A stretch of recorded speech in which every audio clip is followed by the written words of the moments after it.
Guys, welcome back to another episode of Always Making. Why are you laughing at me? Because I was looking up there. Thank you for joining us again here in studio. It's just going to be me and Christy today on the Hello. podcast. I don't want to say this is a catch-up episode, but it's kind of a catch-up episode. I think that's fair to say. We've got a lot that has happened since we recorded with all our previous guest episodes. Mm-hmm. And Craft Lake City done and over, and that was great. Whole summer of markets. Whole summer of markets. Yeah. I was getting there. I was just gonna list them all. Okay. We had Brighton. We did a whole month in Brighton. BCC. We did did Cottonwood Canyon. A couple of Crafts and Drafts, a newer show that's happening at by a brewery. Squeech. Yeah, by Squeech Market. What else we've done? I know we're forgetting. Oh, we did the Mill Creek Bazaar. The Mill Creek Bazaar. At Mill Creek Common. Tried a new show that way as well. That's doing very well, very popular with a lot of our fellow maker friends. And hopefully we can get back to an SLC punk show soon. We did a couple earlier in the year, but the summer, our summer was just jam packed with a bunch of different things. So we want to go over some of our experiences, some of our things we learned, some of the things we're growing, some of the things leading up to Craft Lake and after Craft Lake City DIY Fest. And so we want to get into those conversations. And then also, this is our first market season with Juniper. Yes. And so that was a learning experience also. So I know there are a few people who listen and watch the show that have their kids of their own and question how they go about approaching doing their markets and everything. So we'll get into a little bit of that conversation and how it went for us. Not bad. Spoiler. Yeah, I think it went well. But before we do get talking about it, all those great conversations we're going to be having today, like, comment, subscribe. Do all of those things. I want to start off by saying thank you to everybody who came through at all the shows this past season. Yeah. And whether just saying hi or purchasing something, or like, hey, I listened to the podcast, which is still very weird for us to experience. Super weird when people come up to the booth and are like, oh, I listen to your podcast. I'm like, wait, what? Yeah. Who? But, Us? yeah, Ours? it's very weird. What? And it's but it's very, very awesome when you guys come in and support. Craft Lake City, it blew us away with DIY Fest. Craft Lake City's DIY Fest. I keep going. Blew us away with the support. It was also super fun to see some of our guests we haven't seen in a while and kind of catch up with some of our maker market friends. And it was we might have not seen them since maybe the last time they recorded with us in some sense, but it was a great time to just kind of catch up with all those great, awesome, talented artists. And then the new and fun things we kind of came across with new artists. The funny thing, I walked Craft Lake DIY Fest the first day while we were kind of set up. I had Juniper with me walking around before it opened and walked past a booth. And I was like, man, I really like that print. I'm probably going to come back and get something from them by the end of the show. And then Christy, you went. Yeah. Then I think I was walking around with Juniper at one point and I was walked by a booth and was like, oh, that's really cool. Derek really like that. Took a picture of it to show you. And then, that was the exact same thing But then you also bought a sticker from them. Oh, that's a different booth. No, okay. No, I was thinking of the Chewbacca print. Oh, yeah. No, different booth. No, I'm talking about the one we both bought something from. Yes. Okay, so I was walking around with Juniper and I came across this really cute booth, really liked their art, and ended up buying a sticker and then came back and you're like, oh, I bought a print from them. Yeah. I was like, oh, this is the same people. So that was Cute But Creepy Press. That was I believe she said it was her first year. If I'm misquoting that, I'm sorry, but very cool stuff. Really liked it. We both liked it on different occasions, and that was one of the cool artists we saw. Had a great conversation, and I'm hoping I'm not getting your name wrong, Gabriel. I believe that was your name, if not. But younger Kids Row artists came through the booth, had a great conversation. I gave him a camera. He gave me one of his photos. And so that was really cool to see up and coming artists in that sense. Again, I'm trying to think. We had some great conversations with Patrick Bates. Oh, Patrick Bates, which yeah. was really fun because Hey, he Patrick, if came. you are listening to the I show, know. hey, check your DMs. We might be having to see if you want to come on. I know. I gotta email him. But it was really funny because we have our vintage cameras that we've been selling in our booth, which is new for us this year. And he came through and apparently is a collector of vintage cameras and bought a few from you, came to the booth a couple of times. You guys were chatting and then found out that he was Patrick Bates. And you're like, whoa, we have your stuff on our walls. No, like all a bunch. We have a bunch of your prints. We love your stuff. So that was fun. That was great. And then I'm trying to think of, there's so many new talented artists that came through or had booths, and we walked. I'm just Oh, you got Wednesday Ann, is that the right Yes, I got one of her little wool felted froggies with a cute butt. So another you've followed her for a while. No, so I discovered her through one of the Craft Lake City like newsletters about DIY Fest, like new artists or whatever. Okay. And so I was like, oh, that's cute stuff, and then started following her on Instagram and looking through and was like, oh my gosh, I like this, I like this, I like this. So when I saw that she was in the same building and in the same like floor as us at DIY Fest, I was like, we definitely need to get something from you. But she was actually in our booth at one point and was like, oh, I like some of your stuff. And so I was like, hey, you want to do trades? So I think she picked up a hat, and I'm not sure what else from us. And I got the little wool felt froggy.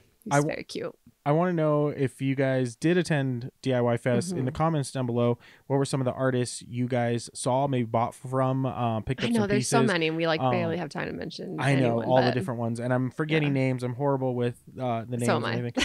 But it was, again, great experience. Yeah. Was there anyone else that stood out to you? So many. Gosh, I mean, we were like next door neighbors.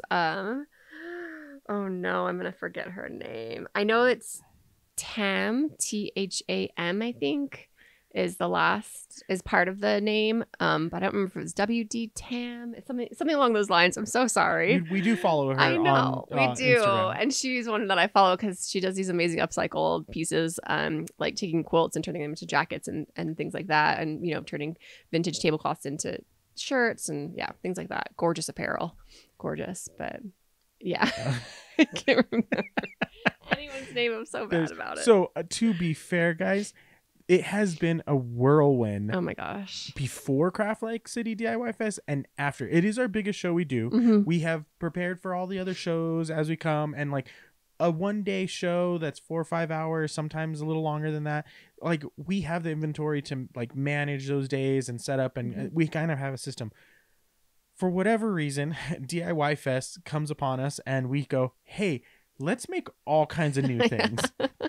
Let's make like 100 shirts, and let's make like 40 new pieces of jewelry. And we wanted, like, it is our biggest show, and it is the show we do like to debut newer pieces that we're working on. So we had a lot of new pieces. We've had some new hat designs, which we've never done hats before. So that was really cool. A lot of people, you guys loved it. Yeah, that was really exciting. Seeing people get excited about the hats. I'm excited to make more different styles for my art, and again, kind of take my art and put it into another medium and play around with it. And embroidery is kind of a fun new thing I've been tackling lately. You cranked out all kinds of tote bags for the show. Yeah. Well, thankfully, I had actually been working on those all summer long because we had BCC Flea, Big Cottonwood Canyon Flea Market, all of July. I was cranking them out for that and then trying to make extras so that I knew I would have inventory for DIY Fest. So I really only had to make a couple more before DIY Fest. But they were selling really good all summer for you. So it was this like, oh, hey, cool. I made some. Crap, I need to make more. I made some more. Crap, but they sold. It's a good problem to have. But I do go back into, this is our third DIY Fest. We now can kind of like workshop some analytics and some like understandings of it. This is our second year of doing Brighton Big Cottonwood Canyon Flea Market, BCC Flea, up at the Brighton Resort, and able to take a little bit of like what we did the first year there, what we did this year. We plan to do some changes on how we approach next year and see how that goes, and then we can kind of have a judgment. But Craft Lake City, I think we have a good understanding of how we want to approach next year if we get accepted. Hopefully we get accepted. Yeah. We plan to apply and go for it again. But it is a show now with 3 under our belt. It's I know we've had some guests on previously that they talked about the nerves a little bit, like the first show. They still, and it's like I don't think I get nervous. I do. I still do. I think I know what to expect going in, but what we do is overload ourselves the 3 weeks before and make all kinds of things. Well, and I always have that little bit of anxiety. I mean, I have anxiety in general, but that little bit of anxiety before a show of man, what if we just for some reason no one likes our stuff this year and we sell nothing, I just I don't know why. It's just that little irrational man, what if we just totally bomb? So you bring up a really good conversation or really good topic I wanted to hit on here, because with some of the people we kind of talked to about the show and about their experience, and maybe it was their second time and they thought they were going to do better, or they ran into it not working out the way they thought. The thing that I tried to stay away from the whole time was somebody's negative to the show, because I didn't want it to bring my experience down. Yeah. And I think that's something to take into consideration for you guys. It is much easier, I think, to feel negative about something because it's there's a it's science human nature. to it. Yeah. It's human nature that it. we tend to gravitate towards negativity, but having a positive attitude can make all the difference. I think is what you're trying to get at. I do, but I also in the sense I don't want to go there. I think on expectations of what to set ourselves, because even for you felt a little anxious that no one's going to buy our stuff kind of thing. I took the analytical side of things and was well, the past 2 years, this is about where we landed with everything. We have new things to try. We have similar things that people are buying. So worst case scenario, it's about $1,000 learning experience kind of education, which in the end, that we made back what we put in and then some. Very I mean, what we spent on our new inventory, which is what I think what makes me nervous is always man, we're putting this investment into our business and we're paying for these new products and developing t-shirts t-shirts and hats and things like that, and it's okay, we're putting this money up front, we hope we make it back.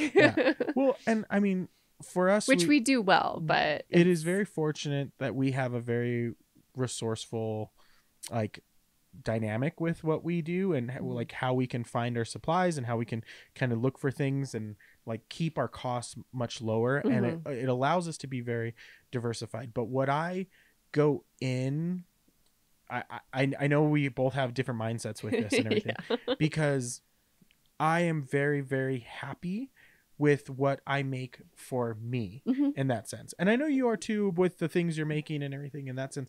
But I don't go into a show worried about the people not liking the stuff, because I'm already happy with what I do. I was super stoked. We did inside neck labels on our t-shirts, and that it just made was super cool to see us elevate what we are doing. Then we did little hang tags as well with our little rebel with us. I think thing. I would call them a hem tag. A hem tag? Yeah, the hang tag is the one. Okay, so a hem tag. Sorry. I mean, I don't know if that's what it's called, but that's what I would call it, because it's just a little tag on the hem that has our little SR, and then you kind of flip the shirt hem up, and on the inside it says "Rebel with us." Yeah, and so I think we started to find. I think this year what was I was super stoked about is it felt like we were finding kind of our path, our voice, our rhythm with what we were doing. Yeah, I feel like we worked really hard this year on sort of defining our brand a little more. We really tried to make sure that everything that we were putting in our booth felt like us, felt like Steadfast Rebels. And I think it did, because so many people came through, and the thing is there's a vibe in here. Is like I heard that a couple different times. Yeah. And then like there's so many people that are like, I love everything. Like, oh, it's so hard. And then people just bought our stuff. Yeah. And like that's I mean the biggest thing is like, oh my god. And, like we sold out besides so I guess we didn't sell out. We sold every size, every sweater we had of our ghost glow in the dark besides one size kind of thing. But like we had all those go. We had t-shirts going. We had hats going. I think this year our booth was the most cohesive it's ever been. From what we've done. Yeah. Which is hard for us. I mean, something that we've struggled with because we have such a diverse like product line, I guess you could say. We like to make and do so many different things that we always have like shirts and hats and stickers. And, there's so much going on in our booth. I think a lot of times people walk in and are kind of overwhelmed. Like you have so much stuff and it takes them a minute to look around and see everything. But I think this year our booth was the most cohesive it's ever been. And so I think that's why we got more comments along the lines of like, oh, wow, you guys like have a vibe in here. I really like what's going on in here. Just like everything felt much more cohesive. Yeah. And so it was one of those things where I like, again, going back to where we were starting with this is I tried to be as positive as possible. And I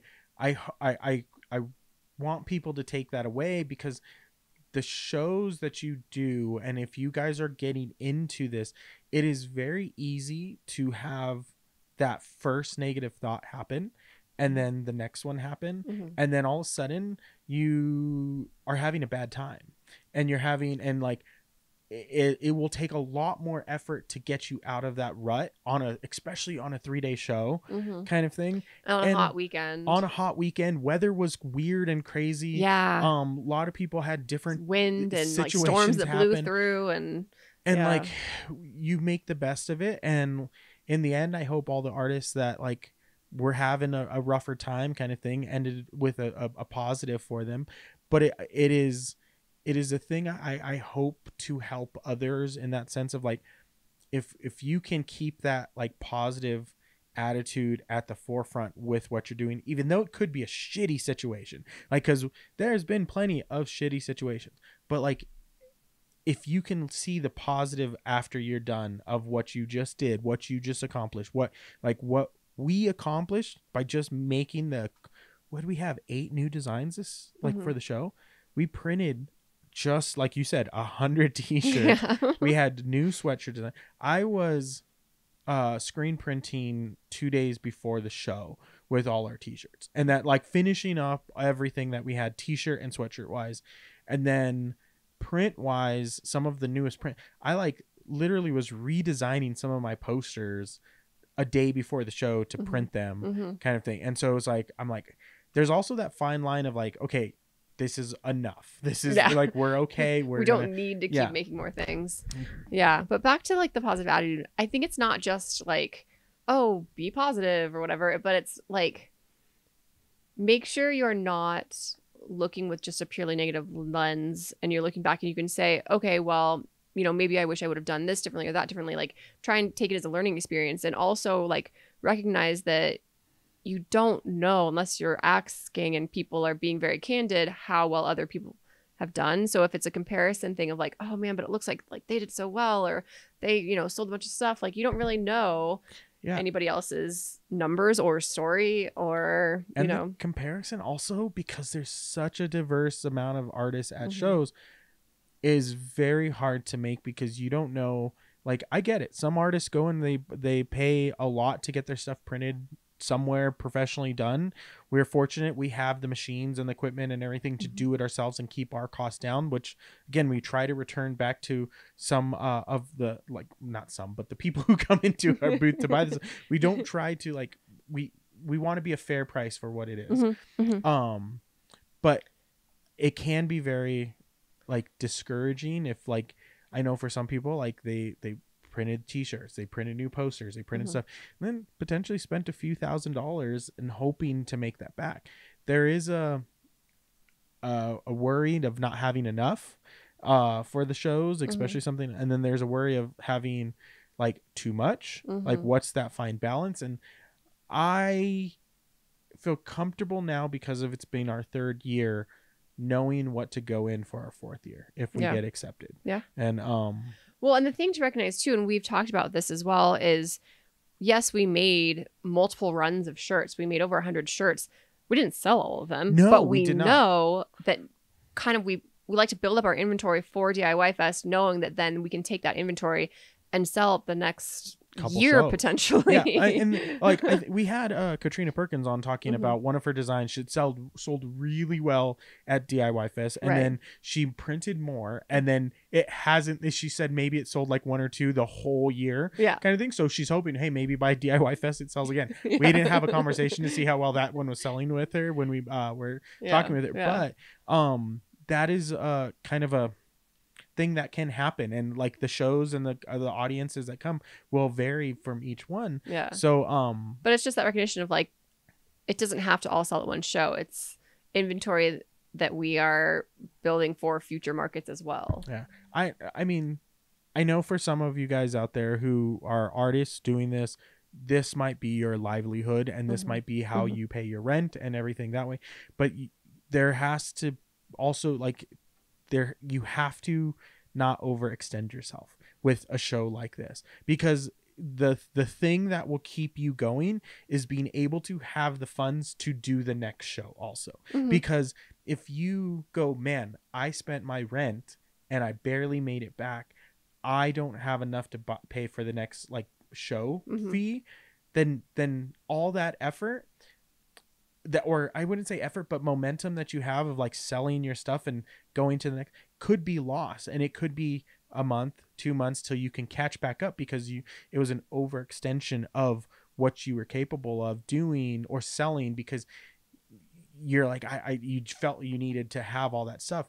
It is sometimes easier to have less like with you, because it will go a lot farther, and in the end you're not like overextending yourself in those kind of like situations, because the choices we make, we know we're not going to be hurting by like, hey, we're going to buy all these blanks at this moment kind of thing. Mhm. We're not, we're going to, we have that wiggle room, I would want to say, to like make a financial choice Yeah. to say, hey, let's try this and see where this goes kind of thing.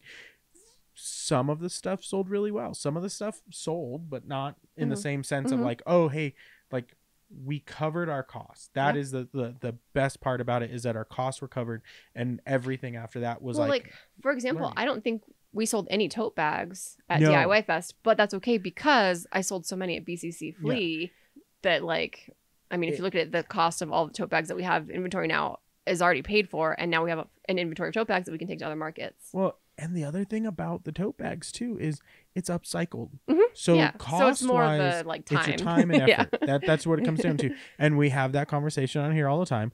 Your time is very valuable. Yeah. And like you need to price your things as for that kind of stuff. And again, we look at what our booth was and we go, I know you brought it up. It's like they seem like they might be hidden in the booth. They seem like they might be, and that very well might have been the case where we just did not have. Which is okay because we were really highlighting our new shirt designs and hats, and we were highlighting other things in the booth, which is what we wanted to do. Yeah. Yeah. And so move this because you keep sorry. hitting it, and Yeah. but that's I talk with my hands. I know you do, so I'm just gonna make sure we don't interrupt the broadcast. But yeah, and that's again a little bit of learning. But like you said, I think we felt very cohesive with everything we did.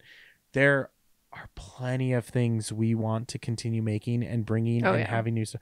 I mean, I'm looking at the table right now. Like this goes back to, this has been a whirlwind month of just recovering, because along that whole Craft Lake City DIY Fest, we also are doing our first central checkout that is being put on by Craft Lake City. We got accepted to Craft Lake City Maker Mart that's going to be at Mill Creek Common September 9th to October 20th something 20th 21st I forget as well. We'll clarify. But we're going to be at the first Craft Lake City Maker Mart at Mill Creek Common. We'll have their indoor space. It's a central checkout, and it's our first central checkout market. So that's what we've been focusing on basically since DIY Fest ended. And we found out we got accepted. That's what we've been working on. And so there's a few pieces of like retail display stuff that we've like purchased to try and figure out like if this is going to work in this environment, because we're not going to be there. We're not going to be able to sell our product and tell people and like have the passion that we have there in person. So our stuff kind of has to sell itself. Yeah. And so that is it's our Speak first for itself. experience with this. Inventory We've also been trying to figure out. Oh, sorry. So we've also been trying to figure out packaging. Right, everything has to have a label on it, and it needs to be like in a contained package of some sort, so that people can take it and check out. Yeah. Without us like putting it in a bag for them. And so that is one of the things, like trying to figure that out, and that has been okay. Nightly, figure this one out. Nightly, let's do this thing. Then I've got a few like or freelance things that are going on the background as well. Yeah. That's taking time, and so it's like this. I'm still running the Etsy shop. Our print, like screen printing area right now is a mess. And so they're like, I still have screens to clean from DIY Fest.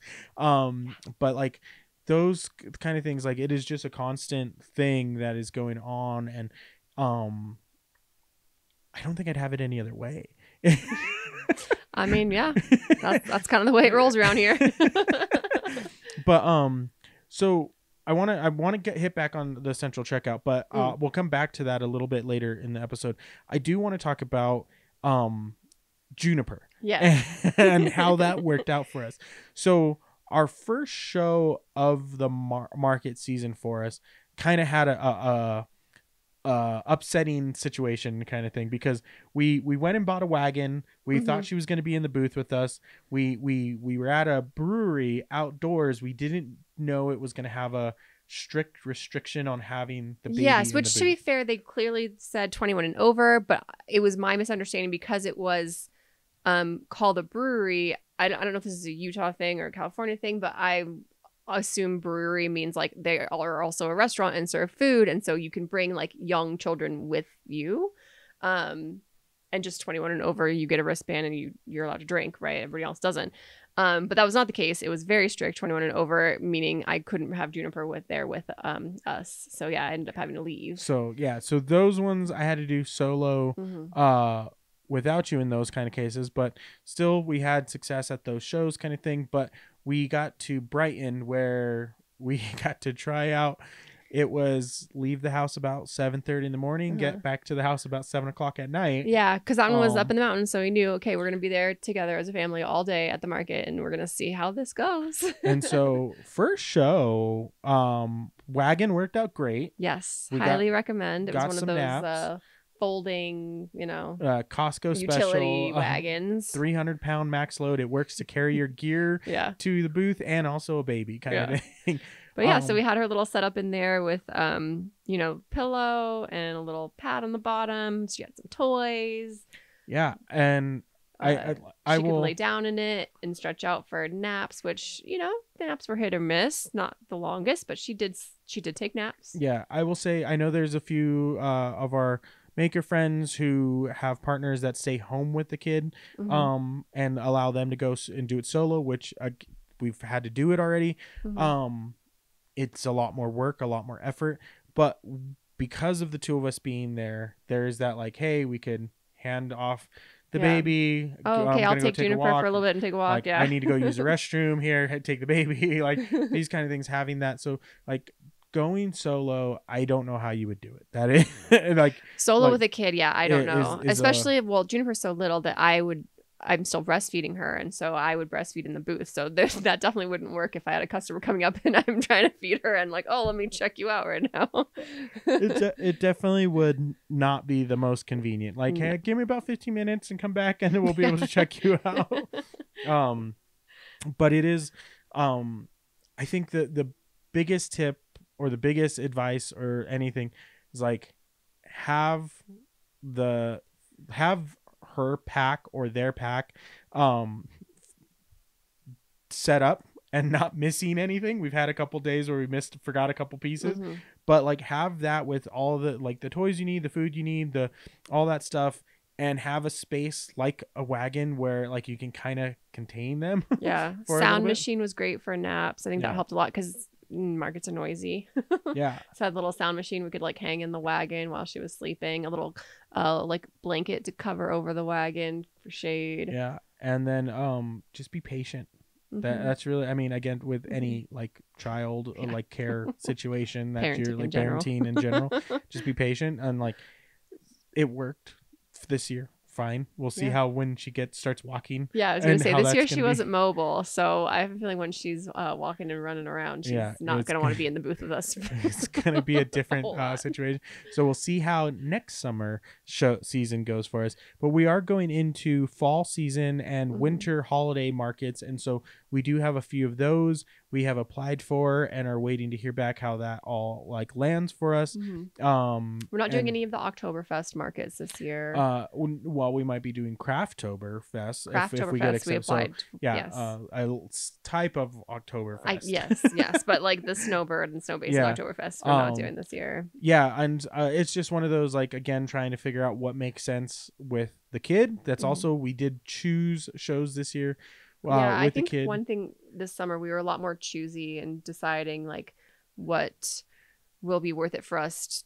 Not just like distance to travel for the market, but the hours for the market, like what makes sense for us as a family. Yeah. Now that we have little Junie. Yeah, packing had to change a lot too because we had to have a car seat.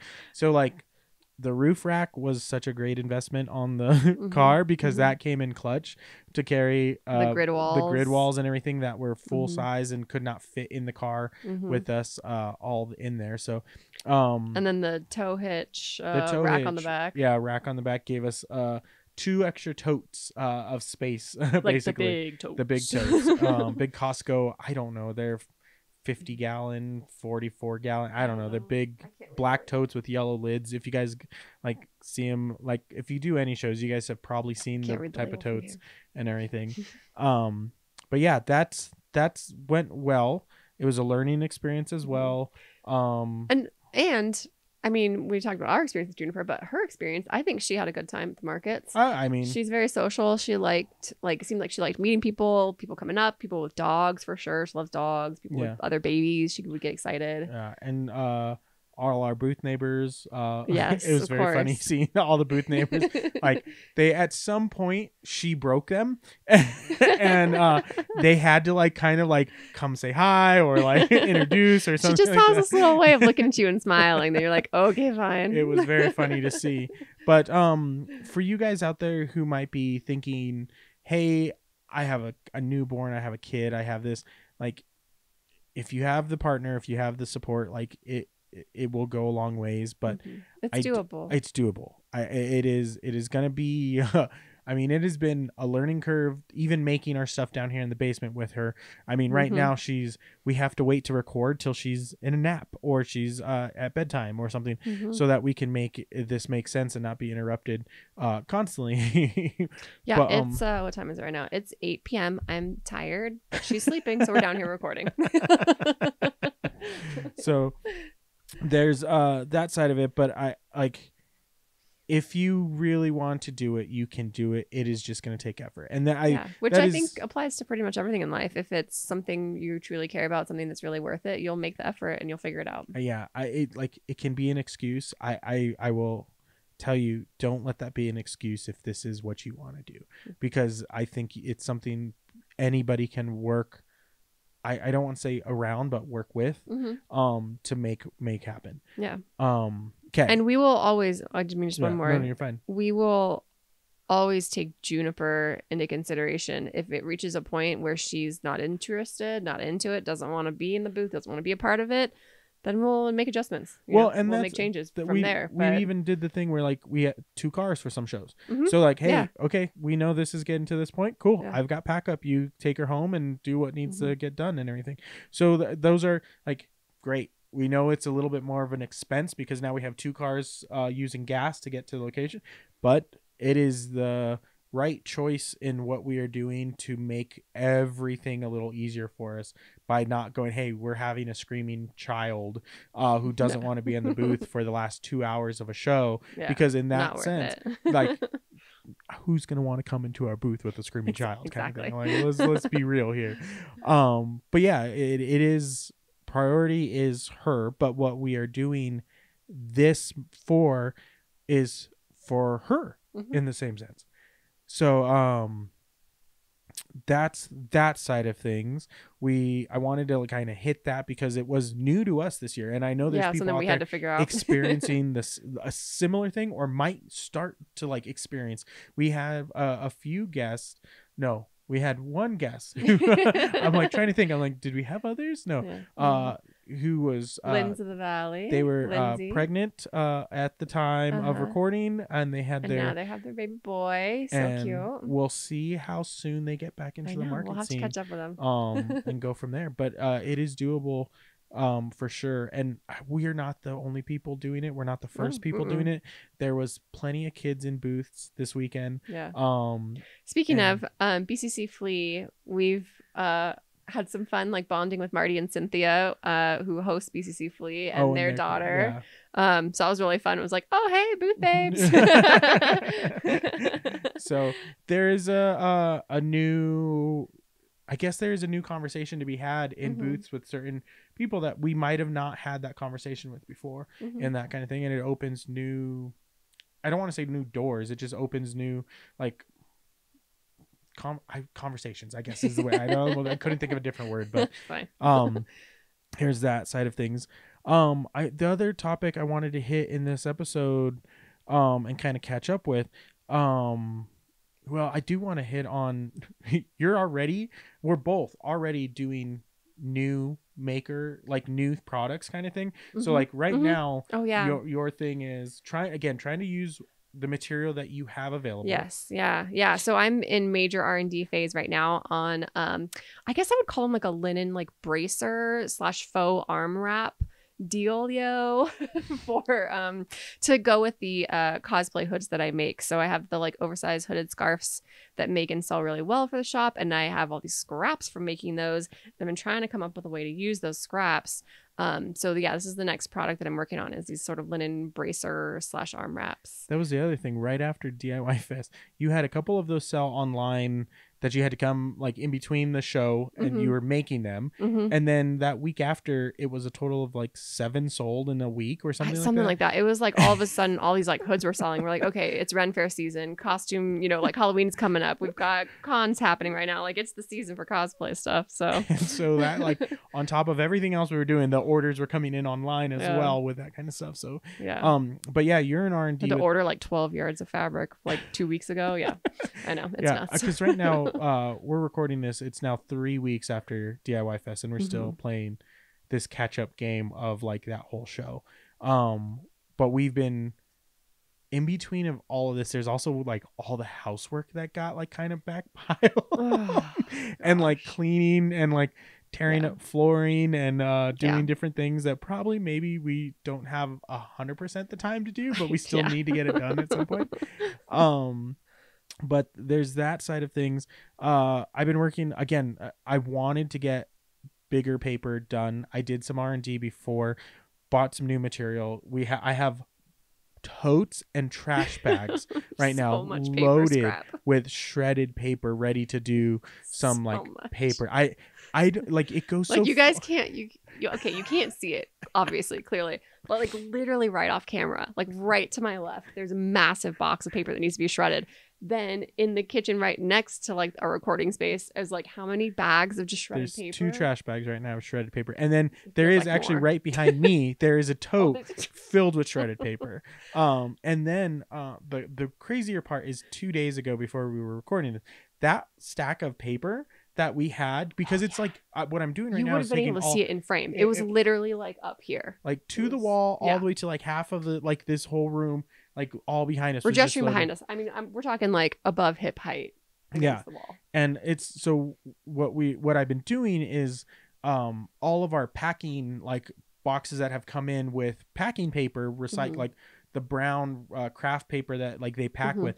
Instead of throwing that stuff away, I've been grabbing that and making a pile of it, and gonna use that to kind of make. We're trying to do this recycling and reuse. That was the other person on Sunday. I met somebody who makes paper like it's their profession, and like got really cool, like all variety. So they gave me a few tips on some of the molds that we have on making that work. So paper might be a big thing.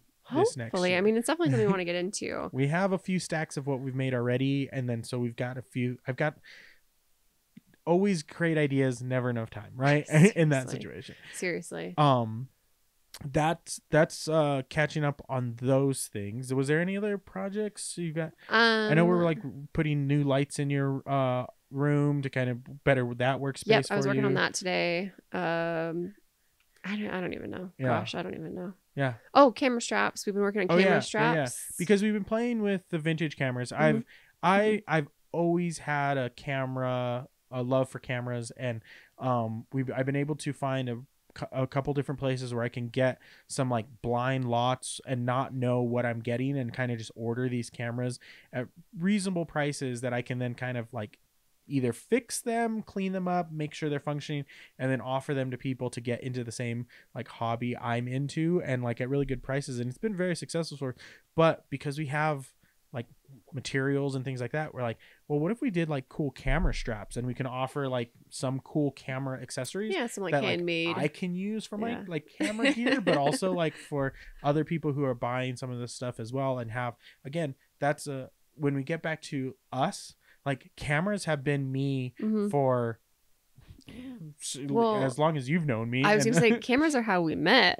yeah, and so like that is the thing, there's always been a camera like in our possession at some Yeah, point, kind of yeah. thing. And so We first like met and bonded and got together in our high broadcast school class. broadcast class. So um absolutely. but so that's one of those things where like, okay, this makes sense to like dabble in this world and play around and figure out some things, because also like my camera collection, it's like I've got cool stuff that I keep Yeah, getting, and yeah. like, oh, this one I'll One like for me, one for the to sell. One for me, one to sell. Yeah, we know how it yeah. goes. And so I mean it's working out just great. Yeah. There is just a pile of cameras like underneath the main camera that's shooting right now. There is a pile of cameras we're looking at right now that I need to clean, like fix, check, double, and all that. And then And yeah, then another Christy's looking at pile the of one cameras off on camera too, the my right. right. Yeah. But so And more. Yeah, anyways. but We those were are some gonna of the get things. back to central checkout. Central checkout is the next thing I want to talk about, because that is, wow, that is something we have not No. and But we've heard, good things from a lot of people about some other central checkout markets that are in the area, and we've wanted to try them. So hopefully this will be something that will work out well for us, especially since it means we don't have to be there in person, which means we don't have to worry about, bringing Juniper or, multiple cars or vehicles or, like logistics in that sense. yeah. So the biggest eye opener for us was we were already starting to kind of like package some stuff up and Mm-hmm. already started to work on some branding pieces that made sense for what we were doing. Mm-hmm. But I think the actual inventory of things. Yeah. So we had to create an inventory list so that they could obviously create the, tags or SKUs or whatever so they can sell our items. But when we sat down to make this inventory list, we were like, okay, well, how many shirts are we going to sell? And how many do we have of each design, and how many stickers and how many hats? And the list just kept going and going. And we're like, oh, like we always knew we had a lot of stuff that we like make and sell, but we never really broke it down. Yeah. And then the thing like that we do, it's like we like, okay, I'm gonna order a dozen hats, kind of thing. Like I get the hats in, we make the hats, kind of thing, and I know I have a dozen hats, and those dozen hats will hold for a few shows for us, kind of thing. And I'm like, oh, I'm down to 1 or 2 hats, order another dozen hats. This is where it's like, oh, we kind of like, and as the shows go, I just kind of we weren't tracking what was necessarily like selling right away, because we were playing this game. We've been pretty bad about like keeping track of inventory, because because we make everything ourselves. It's like, oh, we're selling stickers in a market. Oh, hey, we're down to our last like T-Rex chicken nugget sticker. Okay, go home and make some more. Like we just never really count it, because we know we can just go home and make more. Yeah. And so it's not like something where we need to know like, oh, we only have, so many of these, so we need to like be able to order them and have them shipped to us. Like, no, we just come down to our basement and make some more. Yeah, after we get done with the podcast, I do have to order those sweatshirts. I just remember. That's true. Yeah, so, some of our things we do need to order, but for the most part. Yeah, the blanks. We have to order the blanks so that we can actually like produce on them and everything. Because we do everything ourselves. It's all screen printed by hand. It's all embroidered. Like we load the machines. We do all the stuff that way. But we print it. That is yeah. That is a thing that has been the kind of eye opener of like, we knew what we have, but we didn't know hard numbers and Yeah, like we to never put a hard it number. down in a list. Yeah, because we're like, okay, well, how many prints do we need to take? How many this? It's where I'm like, oh, this pile looks good. Let's take this with us to a show. Pretty And much. like, okay. And then it's like, oh, wow, look at this show. We don't have any more of those ones that we sold out. That was the last one. Shoot, I didn't know that. Yeah. Cool. When I get home, I'll print some I'll more, make put them in some the more. box and everything. Well, and even to that point, like we are gonna have our patent prints there in the market, and we just, like you said, like we literally just had like a pile of them in this little, holder, and we were like, okay, well, how many do we want to bring? Okay, let's just do like 30. We just threw out a number, and we're like, okay, let's grab the stack and like count out 30. And so we're like counting out the designs, and we're like, oh, we reached 30 really fast, and we have a lot more, so maybe we'll just put 40 and change the number on the inventory list, because it's just, we don't really keep track. Shame on us. We should probably like actually track inventory. But, I mean, we do track the money for tax purposes and the income. For sure. That is where we are very thorough on. But like the product side of things and our receipts are great. But like all of the like, oh, we made so many of these and sold many of this. It was like, cool, we made this off of this. It's like, I know what our cost is for stuff. I know like those kind of things. And like, I know what our breakdown on returns are and everything. Yeah. But we just never worried about inventory because we like were even the doing like it ourselves. Things that I make kind of like one of each, like the tote bags. Since I've been making them and selling them, I couldn't tell you how many I've made and how many I've sold. I have no clue. Yeah. I mean, I was going to say I could go back and look at like photos, but this year I got so busy making them and they would sell so quickly. I don't even have photos of all of them. So I have no idea. But that's one thing we had to kind of like sit down and kind of narrow down. The packaging on a few of our unique items, like your toe caps, will be available. So we're like, oh, I think I came home one day, I'm like, cupcake boxes. I think that's the best. Like, we need to see if we can find some cupcake boxes. I think that will fit the toe caps just fine. But even then, you're still cute. Like, how do I do the toe or the roller skate or the leashes, skate leashes? Yeah, and we're like, we don't have a solution for that quite yet. And because I mean, I don't know, like when you're in like stores that sell roller skate stuff, like I don't think I've ever seen a skate leash and how it's packaged. Like, I can't picture one. What I've seen is one store that I saw had them, like they either have them like hanging like on a wall or sometimes in a case, but one store I saw had one of those like, maybe it's meant for sunglasses or necklaces, but it's one of those like small little rotating stands with the arms, like 4 arms that come off, and they're just kind of like hanging over, and then you just grab it, you buy it, they put it in a bag, you take it home, so it's not like packaged individually. Yeah, because I mean that's technically how we do it at shows. Exactly. Like, but like when people ask what are those kind of things, so like again at a market like this, we are not there to sell the idea of what we put out in front. Like it's label everything. How many shows have we been to that people go, what are those? And they point at the toe caps. Almost every single one. Yeah. We've gotten hats. We've got bras. Yeah. We've gotten like what else? A lot of people think they're like weird little like baby hats. Oh, well, one thought it was like a baby boy privacy thing. Like some kind of weird like cup thing. Yeah, so like when you're changing the baby's diaper, you put that over the top of it so that it doesn't like pee everywhere kind of thing. But I was like, what?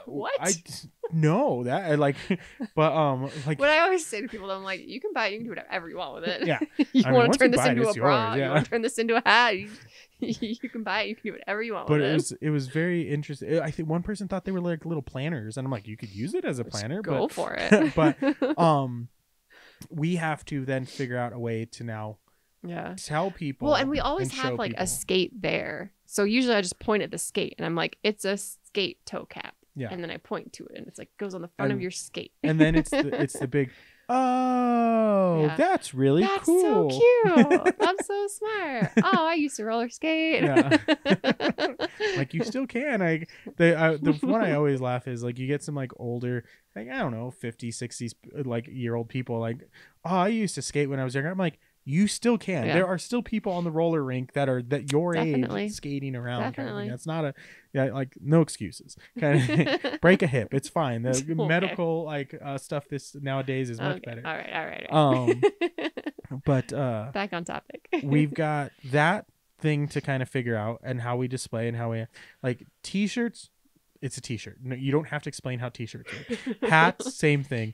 But like our sticker packs, because when we sell our stickers, we usually sell stickers individually. We're not going to sell them individually. We're creating a little packaged pack for people so they can just go, hey, this is an easy grab and go check out kind of thing.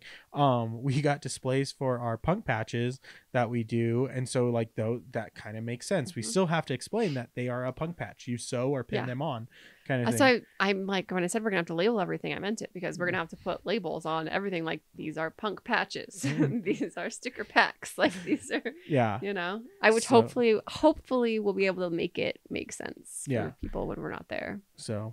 But that is, again, we sell so much stuff.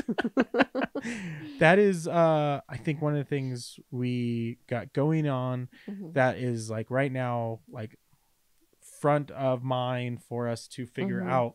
And as we go through the experience, we'll share how it went for us, how it's going, where it's at. But the other thing I'm super excited for, because we're coming up on time for the episode here, the people we met at Craft Lake City DIY Fest. It's Craft Lake City's DIY Fest. Yes, but Craft Lake City puts on many events. I know, that's true. So the event was DIY Fest. We have lined up some really, really awesome, talented artists, makers, creators that we have met that are new, that we've been like scheduling to get in here. But we wanted to like take this episode and like share what's going on, share what we're like dealing with as makers ourselves, update with the things we're going through, figuring out how this all is working for us, because that's the like, we want to be transparent with all you guys who potentially want to do this, and like, this is what we deal with, this is the stuff we go through, this is the stuff we are making, creating, and figuring out as we're going. Because I mean, how I was gonna throw a question at you where it was like, how much experience do you have before? I know it was the question didn't work out as way. So usually when I do these questions at you, it's that sarcasm like question of like, we're not professional. We're like, I guess we're professionals, but we're not professionals. I was gonna say, if we're not professionals, then what are we doing? Because we don't have all the right answers. This is my full-time job. We don't have all the right answers, is where I was more trying to get to and throw that at you. We don't know everything. We are learning as we go as well. We do have some experience under our belts. We are technically professionals. We do get paid for what we do, and so that is definition of professional kind of thing. But yeah, I was trying to throw a weird. But no, we don't have all the answers. So for sure. What we do have is our experiences that we can share, that we can hopefully have the conversation with you guys and all the makers that come on the show, and we can all learn together and adapt and grow. Because like, honestly, I've got a confession of like, I'm stealing people's ideas that come on the show of like how they set 100%. Their booth, what they do, how they learn. Like, I'm learning from them. Like, there's a reason I've got these people on these shows. It's because like, they have just as much experience as we do when it comes to doing a show, and I can learn from that, and I think you guys can learn from that too. And that's the whole goal of the podcast, right? That's the hope. We learn. And so, but on that note, we will be doing the Maker Market. That's it. Craft Lake City Maker Mart. There you go. At Mill Creek Common. Starts September 12th. I keep saying September 9th, but it's September 12th, I believe, is the grand opening party at least. Yes, but I think it does a start on the 9th. Does it open on the 9th? Yeah. Okay, but the party's on the 12th. Again, guys, follow us on social media at Steadfast Rebels. We'll have all the information on our social media. Again, we don't have everything figured out. You would think if we knew what we were going to talk about in this podcast episode, we would have made notes like, oh, these are the dates. Important things to mention. We'll get there eventually. Like, again, follow us. Maybe we'll put it in the description. But guys, that's going to be the show. I want to just thank you guys again, everybody who came out to the shows this summer. Thank you so much. This is not the end. Genuinely thank you to everyone who came and supported us at DIY Fest and at BCC and all the markets this summer. It's been an amazing summer, and we are so grateful. We've got fall shows coming up, holiday shows coming up. We'll keep everyone updated on those things. We've got some cool new projects that we're working on. We've got great new guests coming down the line as well. It has just been moving so quickly, and so we're super excited. Everything has been awesome. And what's not awesome, again, we just have positive vibes, and we'll get there. But guys, thanks for being on the show again. Like, comment, subscribe, and we will see you on the next one, guys. Bye.